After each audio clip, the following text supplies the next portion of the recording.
This is a Lego candy machine that I built back when I was 12 or 13. It sells M&Ms and Skittles. On the left, you see M&Ms taped in the window, and Skittles are on the right. Each coin slot is respective to them. To buy M&Ms, you place a nickel in the left slot and push in the lever. The candy will fall down into the tray. For Skittles, it works the same way. If a sneaky crook tries to use a penny, it falls into the machine without any candy in return, at his expense. The same thing happens to a dime. And quarters just don't fit. Over on the back side, it looks like I used whatever Legos I could find to put this thing together, until I pull out this secret compartment. I can now take out this lock. And finally, a cover can be removed by pulling on a small plastic extension. This allows the money to be shaken out of the machine. After the contents have been cleared, it can be sealed up again.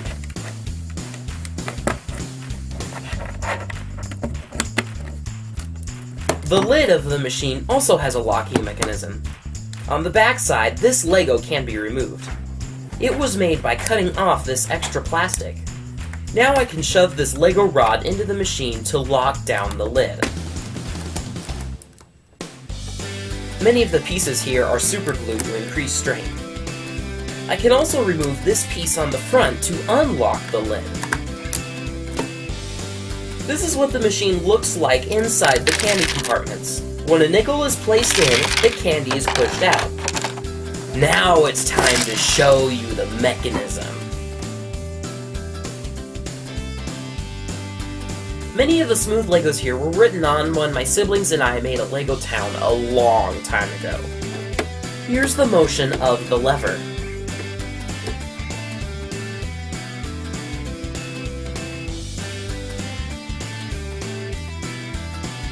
When a nickel is placed in, it gets caught on the arm for the M&Ms. The M&Ms fall down their slot, and the nickel falls down its slot. Building the Skittle mechanism was tougher because the nickel had to roll farther in without it jamming.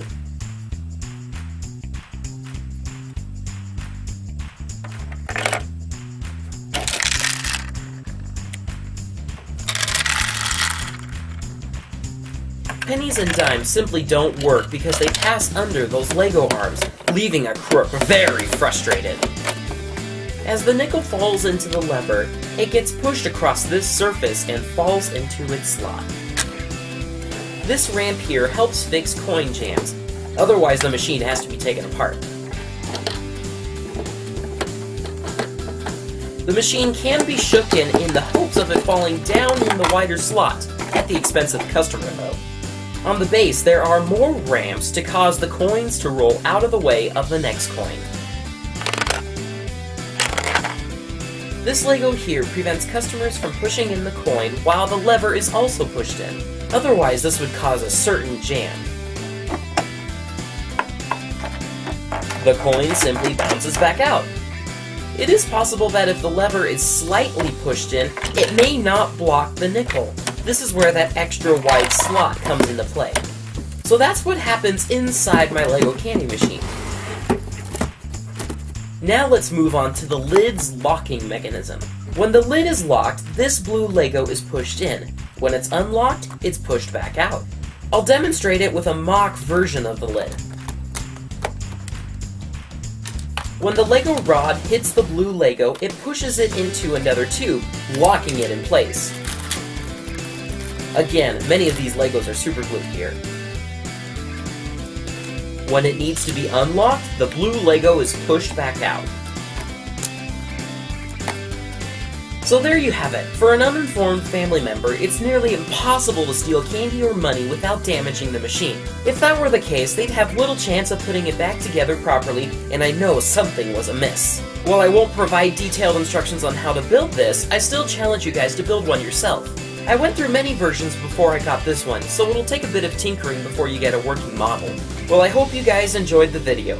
Feel free to share it with your friends, and thanks for watching.